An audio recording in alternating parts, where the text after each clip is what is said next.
Hi తమ్ముడు. అయింది ఏంటి బాగాలేదంటే నాకు తెలిసింది. ఎలా ఉంది? కొంచెం పర్లేదు అంతే.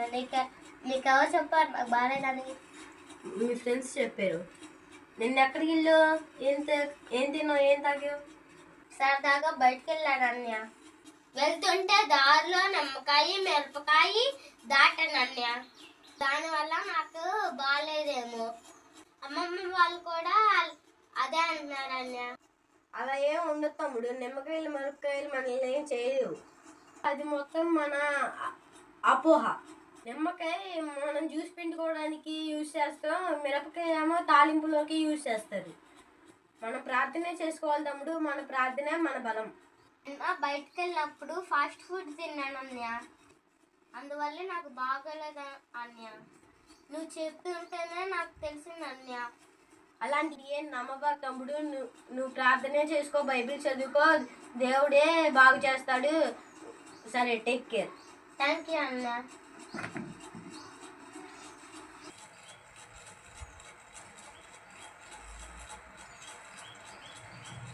తండ్రి నన్ను స్వస్థపరచు. ఆమెన్. తండ్రి స్వస్థపరచా. అందరికీ వందనములు. ప్రియమైన దేవుని బిడ్డలారా, చూశారు కదా వీడియో. క్రైస్తవులమైన మనము, నిజ దేవుని నమ్ముకున్న మనము ఎలాంటి వాటికి భయపడకూడదు.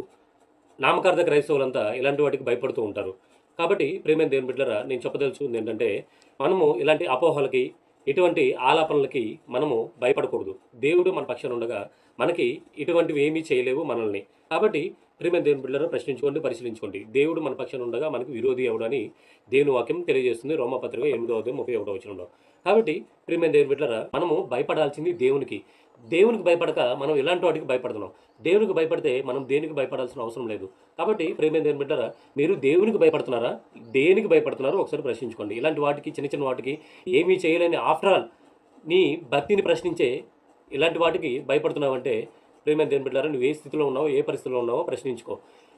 ఆఫ్టర్ ఆల్ నిమ్మకాయ నిన్నేం చేయగలదు? ఆఫ్టర్ ఆల్ మిరపకాయ నిన్నేం చేయగలదు? ఆఫ్టర్ ఆల్ టెంకాయ నిన్నేం చేయగలదు? కాబట్టి అలాంటి మనుషుల చేత చేయబడినవి మిమ్మల్ని ఏమీ చేయలేవు. ఏమన్నా చేయాలంటే మిమ్మల్ని దేవుడు మాత్రమే చేయగలడు. మిమ్మల్ని ఉంచాలన్నా, మిమ్మల్ని తుంచాలన్నా దేవుని చేతిలో ఉందని మర్చిపోకండి. కాబట్టి ప్రియమైన దేవుని బిడ్డలారా, ఇలాంటి వాటి గురించి మీరు చింతపడకుండా నిమ్మకాయలకి, టెంకాయలకి, మిరపకాయలకి భయపడక నిజమైన దేవునికి భయపడండి. ఆయనకి భయపడితే మీరు దేనికి భయపడాల్సిన అవసరం ఉండదు. దేవుని వాక్యాన్ని ధ్యానిస్తూ ఉండండి. ప్రార్థనలో, సహవాసంలో ఎల్లప్పుడూ మీరు ఎదుగుతూ ఉండాలని మిమ్మల్ని ప్రశ్నిస్తూ, హెచ్చరిస్తూ, నన్ను నేను హెచ్చరించుకుంటూ అందరికీ వందనములు.